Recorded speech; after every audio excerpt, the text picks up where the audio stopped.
Hi all, this is Lasan Jong, the Democrat Killer. Today I want to talk to you about something that has been eating away at our country and the people in it for the last, 50 years at the very least. And this is the division of our country between the left and the right. I believe this movement started in the 1960s. Now, don't get me wrong, there was a lot of good things that came out of the 1960s, including the Civil Rights Act and the Civil Rights Movement, which I think put our country firmly on the path towards realizing our true American objectives and goals laid out in our Constitution and what I call the American philosophy. However, inside of that greatness was born some very dirty, slimy, sleazy, disgusting ideas. Born out of socialist and communist philosophies, these ideas have started to propagate an evil in our country which has now spread widely and grossly, particularly among Americans that are either not very well educated or very highly educated and convinced by some superficial BS arguments. Now, what do we do to fix it and how do we fix it? Before we get there, I want to make sure people understand something. This division in our country is not based on American or American ideals. It is actually a war between what is true American ideals and what people want to substitute it with, pretending that that is the true American ideal. If you listen to the Democrats, you inevitably hear them talk about helping people. We are here to help people. We're helping the middle class. We're helping the lower class. The problem with that thesis, number one, is that the American government, again defined by Lincoln, is a government of, by, and for the people. It does not say of, by, and for the poor people, or of, by, for, and the middle class people. It just says people, period. That means it has to include the rich. And when you confront the Democrats with this inconvenient truth, as they love to talk about in other factors, they'll say, well, helping the poor and the middle class is good for the rich. No. It depends on how you help them. It depends on what you do to help them. And they use this inconvenient truth to lie to people to get them on their side. Oh, we're helping people. Why are you against us? You have no heart. You're not a good person if you don't want to help other people. Well, yeah, that's true. If you don't want to help other people, you're not a very good person. But what they don't tell you is that what they're doing is not trying to help people, but they're trying to force one group to help another. And the key word there is force. And they do this through the government laws and regulations and using the government to try and manipulate the situation and quote unquote execute a transfer of wealth. Again, show me where in the Constitution it says the federal government is responsible for the transfer of wealth. I dare you. Find it. You won't, obviously. And yet people do these slimy, sleazy things to try and convince us Americans that in order to be a good patriotic American, we have to help people, and that means that we have to help the government achieve the transfer of wealth goal, which is not in the Constitution. If we had found and we maintained our true core American principles, none of this can exist, should exist, would exist, and it would be laughed out of the country. Period, full stop, the end. And this is the battle that is the most important in the 21st century that we have to fight. Because if we are not united, if we are not all Americans, if we do not subscribe to the same principles and ideals that united us in the past, then it doesn't matter what happens in the rest of the world.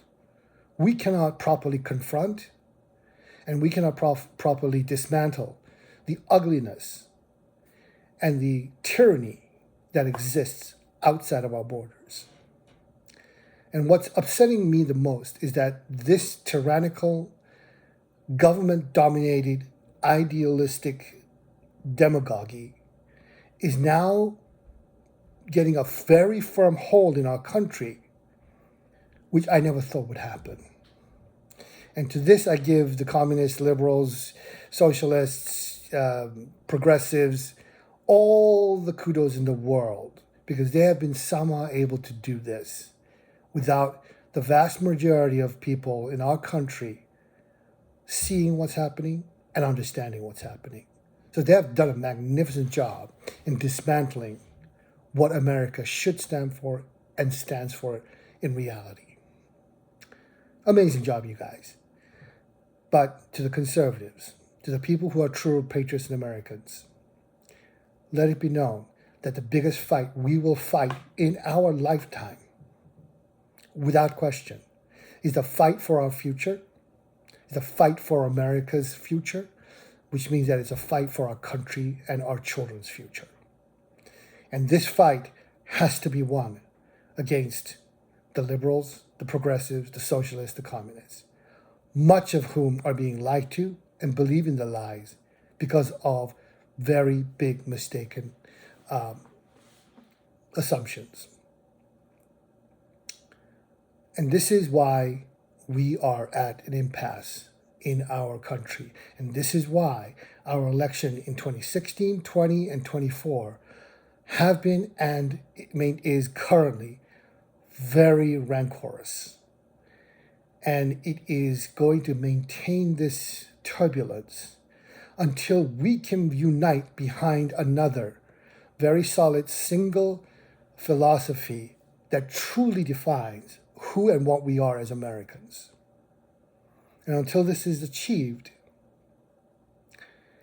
the country will continue to divide and break up, and we will continue to hate each other and punch each other and dismantle each other and fight each other and become so internally rancorous that we will no longer be a force for good in any part of the world, including our own.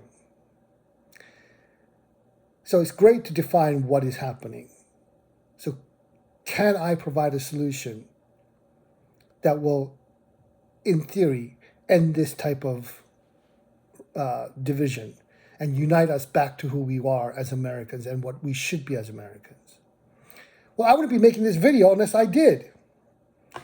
I know, or at least I think I know, what we need to do, what we need to stand for, and how we need to move going forward in order to re-achieve the single united front that we had up until the 1950s.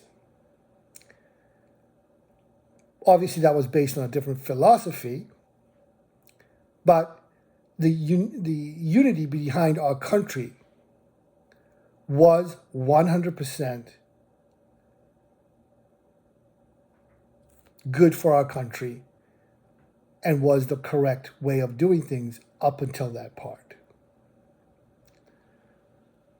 We need to reassert and reclaim that which is truly the American ideal and the American philosophy. And we need to define what it is, why it is, and we need to get behind it, and we need to pursue it vigorously and move back in some ways to what we used to be, a single, motivated, free, ideal country that set a shining example on the hill. Thank you, Ronald Reagan, for that little quote. And therefore, I am going to moving forward get you closer and closer to what this philosophy ought to be and why. But in the meantime, I'm going to give you a whole bunch of other videos that are going to be seemingly very disparate and have nothing to do with this. But at the end, when you sit down and put it all together, I hope you'll realize why all these videos that seem to be very disparate will end up coalescing in your mind that will bring an aha moment. Thank you for listening. I appreciate your support. If you like my video, please post a like and subscribe. Thank you. Have a great day.